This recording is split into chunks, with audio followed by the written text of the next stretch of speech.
వెళ్ళి చూడండి. అక్కడ ఇప్పుడు ఒక పెద్ద గోడ ఒకటి ఆ నిర్మాణంలో వచ్చింది. ఆ గోడ మీద ఒక అద్భుతమైనటువంటి చిత్రాన్ని రూపకల్పన చేస్తున్నారు. సలహాలు ఇమ్మని కోరుతూ పుస్తకాలు పెట్టారు అక్కడ.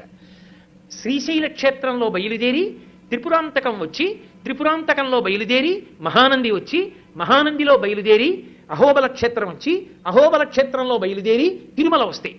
ఈ మధ్యలో ఉన్నటువంటి కొండలు పరమ పావనమయ్యా నంది మండలము అది ఎలా ఉంటుందో ఒక ఊహాచిత్రంగా ఊహిస్తే, ఆ కొండల మధ్యలోంచి ఎన్నో కొండలు, ఇన్ని కొండల మధ్యలో ఉన్నటువంటి ఈ క్షేత్రములను, కొండ మీద ఉన్న క్షేత్రాలకి ఉన్న మార్గం ఒక పెద్ద పాము మిలికలతో పడుకున్నట్టుంటుంది. అది వెంకటాచలం దగ్గరికి వచ్చేటప్పటికి పడగలు విప్పి శేషుడు అవుతుంది. దాని మీద ఆనంద నిలయం ఒక మణి అవుతుంది.